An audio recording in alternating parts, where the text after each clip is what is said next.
Assalamualaikum warahmatullahi wabarakatuh. Kepada para hadirin yang masih berada di luar, kami harapkan untuk segera memasuki masjid kita karena acara akan segera mulai. Selagi saudara para ibu yang masih di luar yang sudah menandatangani absen untuk bisa segera memasuki masjid. Kemudian bagi bapak yang Assalamualaikum warahmatullahi wabarakatuh.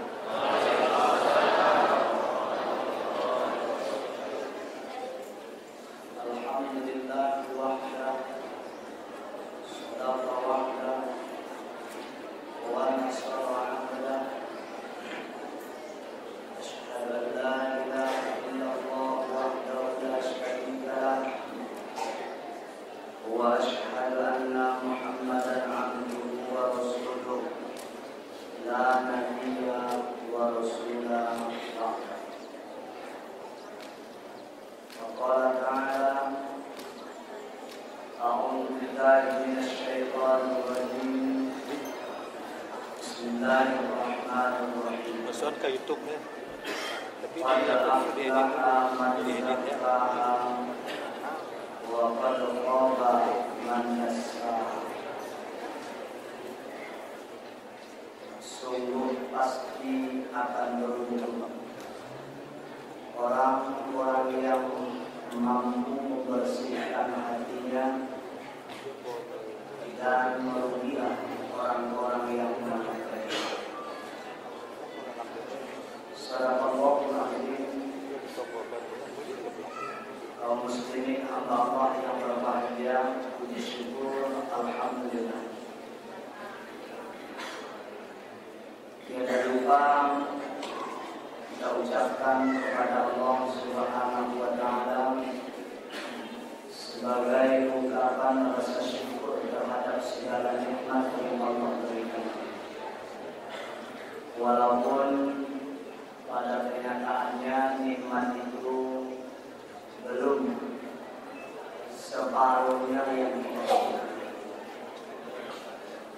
Sungguh pun demikian, anna 'alal insani wa na'a bijanihi wa idza massahu syarru kana ya'usa. Tabiatnya manusia memang begitu, kata Allah. Kalau diberikan nikmat bukan main senangnya, ketika diberikan sedikit kesulitan maka mereka berputus asa. Jadi bersyukurlah kepada Allah apapun yang kita alami, apapun yang ada pada diri kita saat ini. Insya Allah nikmat lain akan datang dengan mensyukuri nikmat tersebut.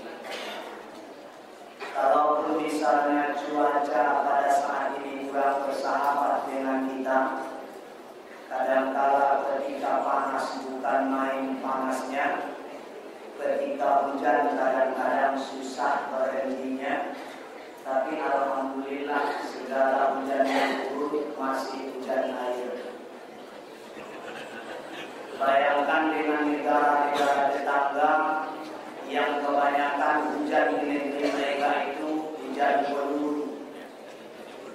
Jadi jauh lebih beruntung kita saat ini dibandingkan dengan saudara kita di luar sana. Semestinya rasa syukur kita kepada Allah lebih tinggi dari mereka, ibadah kita lebih banyak karena nikmat bagi kita lebih unggul dibandingkan nikmat yang Allah berikan kepada mereka. Namun sayangnya masjid masih tetap sepi, jemaah pengajian masih tetap itu saja.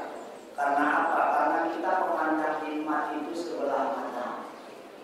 Jadi Allah yang berbahagia, kadang-kadang tetangga yang baik itu lebih daripada harta. Istri yang solehah itu lebih daripada harta. Kata Rasulullah, istri yang solehah itu idza sarratka, apabila ramaita asarratka, apabila engkau memandangnya, engkau menjadi gembira senang hati, engkau merasa bahagia ketika pulang dari pekerjaan kita, sesampainya di rumah kita merasa terhibur dengan adanya istri yang soleha.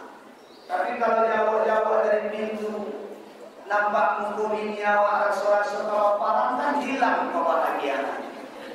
Jadi yang berbahagia, jangan pandang nikmat itu sebelah mata, tetapi syukurilah apa yang ada. Insya Allah nikmat yang lain akan datang dengan sendirinya. Alhamdulillah. Kemudian salawat dan salam mari sama-sama kita kirimkan kepada Rasulullah Muhammad sallallahu alaihi wasallam. Allahumma shalli ala sayyidina Muhammad wa ala ali sayyidina Muhammad. Salawat kepada sekali saja Allah berikan kepadanya 10 keberkahan.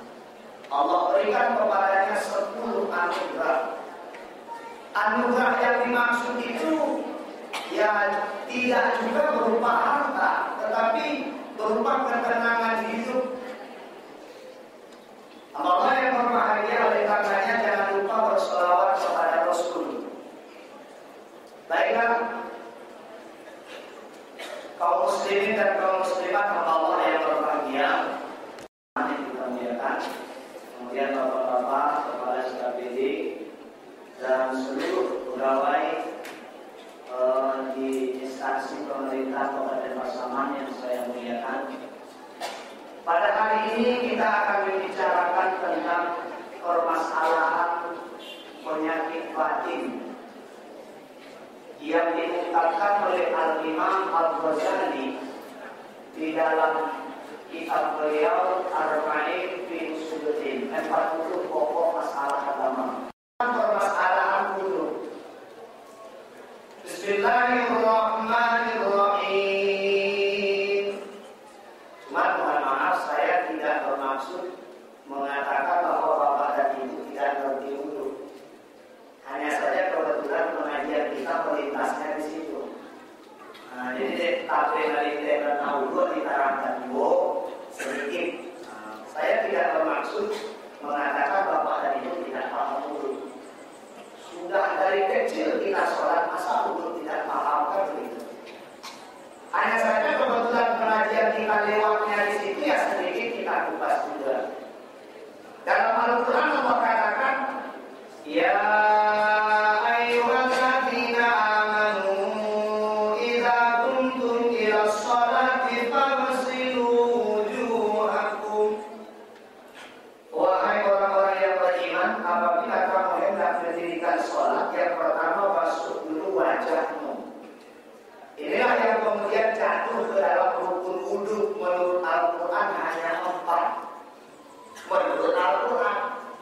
Tetapi karena hukum itu tidak hanya diambil dari Al-Quran, kadang-kadang dia juga dibuat dari hadis Rasulullah, seperti adanya niat dan tertib itu berdasarkan hadis Rasul dan ayat Allah juga menjelaskan. Jadi salah satu dari rukun yang mesti kita selesaikan dan sempurnakan pelaksanaannya ketika wudhu adalah wajah. Yang dimaksud wajah itu apa? Kata Imam Syafi'i rahimahullah. Ini beda pendapat dengan Imam Hanafi rahimahullah. Demikian juga Hambali, demikian juga Maliki. Tapi secara garis besar ada 2 pendapat para imam ini. Yang pertama, mereka sepakat tentang batas dari atas ke bawah, bahwa yang dinamakan wajah dari tempat tumbuhnya rambut ke pangkal leher atau sekurang-kurangnya ukuran 1 jari di bawah dagu, ini yang disebut wajah menurut ukuran para imam.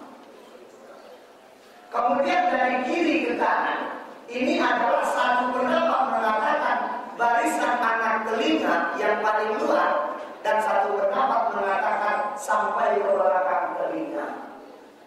Nah, kita pikir-pikir dan timbang-timbang, saya sudah termasuk orang yang menyempurnakan wudhu seperti itu atau tidak? Jadi pada waktu saya ceramah seperti ini di Rengat dulu, pernah saya ceramah di Rengat, protes satu jamaah, Ustaz nggak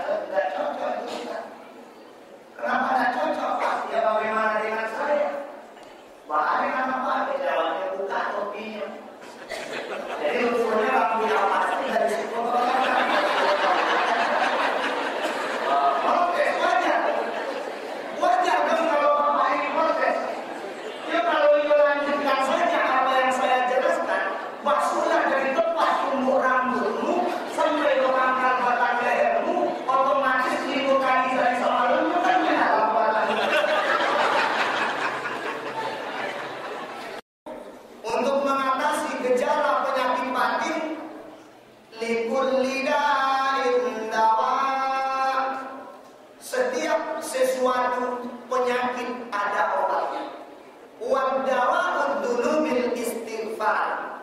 Akan tetapi yang mampu menghilangkan kotoran batin, yang mampu mengobati penyakit batin karena dosa hanyalah dengan beristighfar. Beristighfar. Banyak sekali ayat Allah yang menjelaskan dalam Al-Quran bahwa ketika kita terlanjur melakukan dosa, kemudian kita beristighfar kepada Allah, yadilillah ghafurur rahimah, kita akan memperdapati Allah itu Maha Pengampun lagi Maha Penyayang. Jadi salah satu cara yang sangat efektif di dalam rangka membersihkan penyakit batin. Astagfirullahaladzim. Itu salah satunya. Apalagi hari ini anak-anak kita sudah terbiasa dengan senandung istighfar. Astagfirullah Rabbal baraya. Astagfirullah minal khataya. Astagfirullah Rabbal baraya. Astagfirullah minal khataya.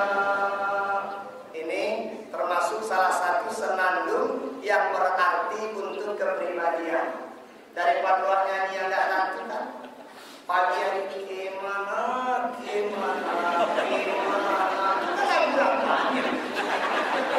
datang suara kan?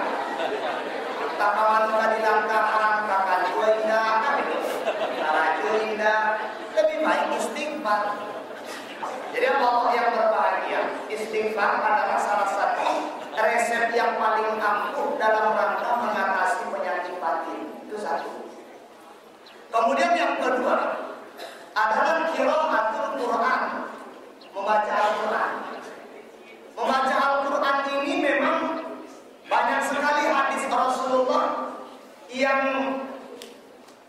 menjelaskan tentang keutamaan dari membaca Al-Quran ini. Selain dari membersihkan hati, pahalanya pun luar biasa. Bahkan salah satu hadis Rasulullah menjelaskan khairukum man ta'allama al-Quran wa 'allamahu.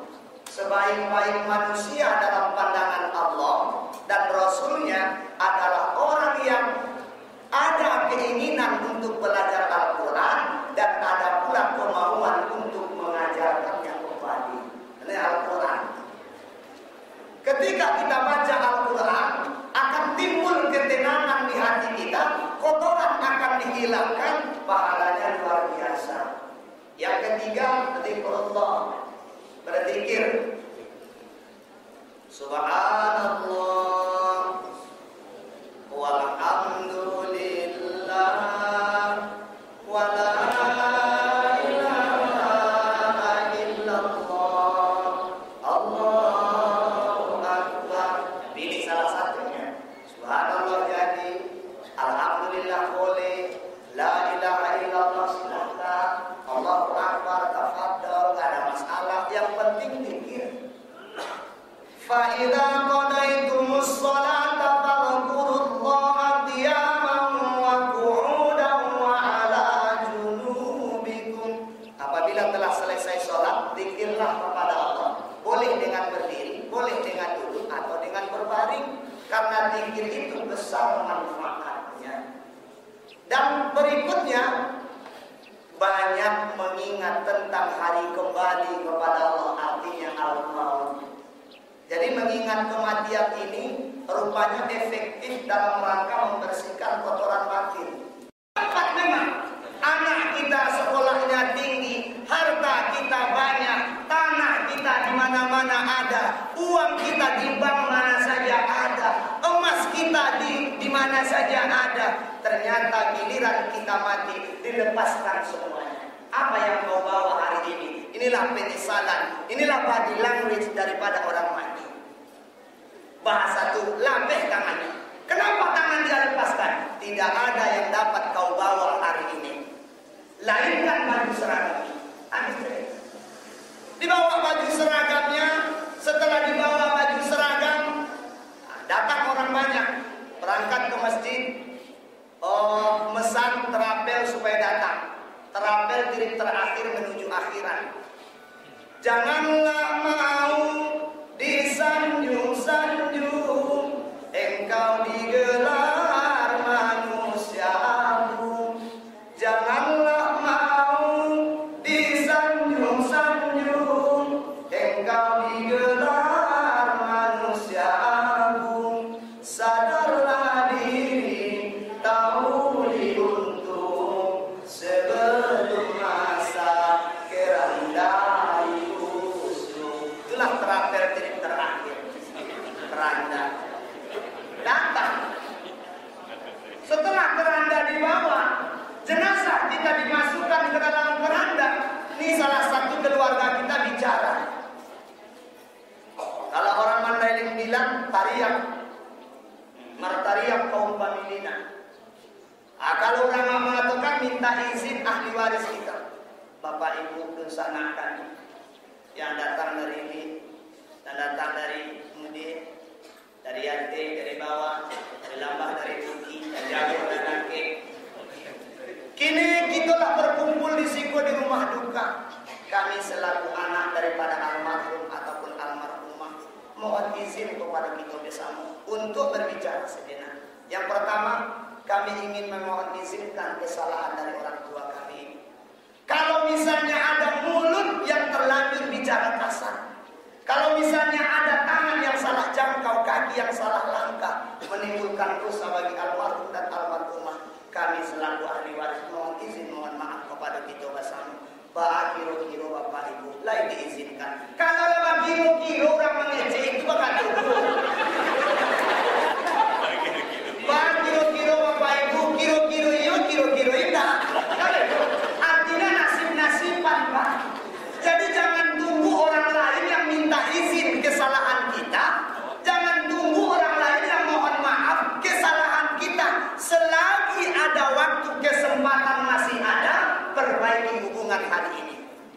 Nanti ketika giliran mati, tidak perlu keluarga kita berbicara. Orang sudah izin, orang sudah maaf. Kalau itu kata dua saja. Mungkin iya, mungkin tidak. Cuma orang tidak ada dengan cilaku saja. Maksudnya tidak ada yang berani mengatakan, tidak bisa, kata dia. Kira-kira Pak, lain maaf, tidak bisa dong. Tidak pernah. Walaupun sakit hatinya, paling indahnya sapu doang di Jawa ini. Pak, kira-kira Pak, lain izin. Pak, kira-kira Bu, lain maaf. Jadi artinya apa? Nasib-nasiban. Selagi ada waktu, kesempatan masih ada, perbaiki hubungan. Sehingga orang rela, ikhlas melepaskan kepergian kita. Begitu terdengar berita tentang kematian, ya Allah, sudah meninggal dulu sana itu. Ya Allah, kurang. Tapi kalau kita cilaku, kalau kita tidak baik hubungan, ketika mendengar berita tentang kematian kita, saya mendengar siapa nama mati hukumnya loh. Artinya apa? Betapa puasnya orang mendengar berita tentang kematian kita. Inilah hamba Allah yang berbahagia, berita yang dibawa oleh setiap kematian. Setelah itu kita dipaksa jalan ke masjid untuk disolatkan yang terakhir kali. Makanya sebelum kita dipaksa jalan, jalanlah sendiri. Selagi masih kuat, Pak, jalanlah ke masjid. Selagi ada waktu, jalanlah ke masjid. Jangan menunggu jalan itu dipaksa. Itulah dipaksa orang namanya. Mau tidak mau bawa ke masjid. Walaupun masjid nyumpah, orang banyak dibawa juga bangkai cilaku. Selama hidup tak pernah datang, selama sehat tak pernah datang. Kenapa ketika mati saja Anda bawa dia kemari? Masjid tidak sudi menampungnya. Dan disolatkan. Solat itu nasib-nasiban. Kenapa nasib-nasiban? Karena solat itu ibaratnya adalah penjahit dan jahit, penumpuk dan kuya. Kalau kita punya solat, kita punya puasa, disolatkan, didoakan oleh orang lain, itulah barangkali penambal yang bolong dari ibadah kita. Iko solat indah, puasa indah, disolatkan di mata mereka. Jadi solatlah sebelum kita disolatkan. Yang kemudian yang terakhir dibawa ke kuburan. Kata Rasulullah, setiap orang mati, setiap yang meninggal, jenazahnya diiringi oleh 3 macam. Yang pertama adalah amalannya, yang kedua keluarganya, yang ketiga hartanya. Setelah mayat dimasukkan ke liang lahat, pulang 2, tinggallah 1. Yang 2 mana pulang yang 2? Yang pertama adalah harta. Apapun yang dibawa pulang. Kadang-kadang lapir buruk, lapir pandan buruk, marah haragonya. Aku doang mengenai tinggal lo kecil. Kain panjang, padahal kain panjang awak pangabeh mai tadi supaya di keranda itu jangan goyang-goyang, mayatnya dikhawatirkan jatuh, diikat 1 di depan, 1 di tengah, 1 di belakang. Kadang-kadang seperti itu. Sampai di kuburan ada orang banyak. Nah kok kucing elok tinggal lo kok. Padahal kita yang beli, kita yang punya. Bahkan di rumah itu ambek lamari, ambek pintu kain panjang di sini. Baru 3 lembar kain panjang saja tidak diizinkan oleh keluarga kita dibawa masuk kubur. Betapa malangnya kita. Tidak satu pun harta yang kita bawa serta. Harta kita habis. Keluarga mulai 1 persatu meninggalkan. Anak pulang, orang rumah pulang, paling ditengoknya dari bibir kuburan. Pak Alaidan udah Parau sedang di tengah dan matang sedang bare. Pandayung patah cie. Amo suraka mandayung dibuka sampai kata pindah. Artinya dek muatan sedang bare, parau sedang di tengah, pandayung patah cie. Tak pasu amo cari kawan mandayung. Jadi cari lo kawan mandayung supaya sampai go parau kata pindah itu. Artinya apa? Tidak satu pun yang kita bawa melainkan amal ibadah yang hari ini sudah kita kerjakan. Dan yang terakhir Bapak Ibu, sedekah itu termasuk membersihkan hati. Cuman sedekah koyo, janganlah antum midu. Apa itu antum midu? Memejamkan mata baru bersedekah. Makanan kalau lain dah habis baru diajar kau dah. Binti di mana buruh itu dah bagian. Segala lembaran punya, segala lembaran 100 ribuan, 50 ribuan, 20 ribuan, 10 ribuan, 5 ribuan, 2 ribuan, bahkan 1000 ribuan ada. 5 yang 1000 ribuan itu di mana paling buruk itu nanti ditanya. Dicatat oleh malaikat. Amalan simpulan hari ini sedekah 1000 rupiah PT buruk catat. Kenapa dicatat PT buruknya? Sebab perbandingan. Ini menampakkan keikhlasan orang yang beribadah. Itu kan keikhlasan. 5 lembaran 1000 ribuan. Sejak dari yang paling baru sampai yang paling buruk, kok yang paling buruk yang dihadirkan? Kenapa? Karena kita beramal antum hidup, memicingkan mata dulu baru memberikan. Ketika sudah tidak selera lagi baru dibagikan.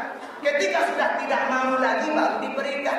Sama dengan ketika orang di bulan puasa tidak mau bagi-bagi makanan. Habis berbuka, perutnya penuh. Makanan banyak tersisa. Pak Koleman, antar rumah, bentuk kena daripada basi. Kan betul. Jadi kalau sudah memejamkan mata baru membagikan. Walaupun pahalanya ada, manfaatnya ada, tetapi tentu sudah berkurang. Inilah Allah yang berbahagia. Barangkali 5 hal yang bisa membersihkan penyakit batin, karena penyakit batin ini luar biasa. Sebenarnya kita belum berbicara tentang masalah penyakit batin 10 macam yang disebutkan oleh Rasulullah, yang disebutkan oleh Al-Imam Al-Ghazali di dalam kitab beliau tersebut.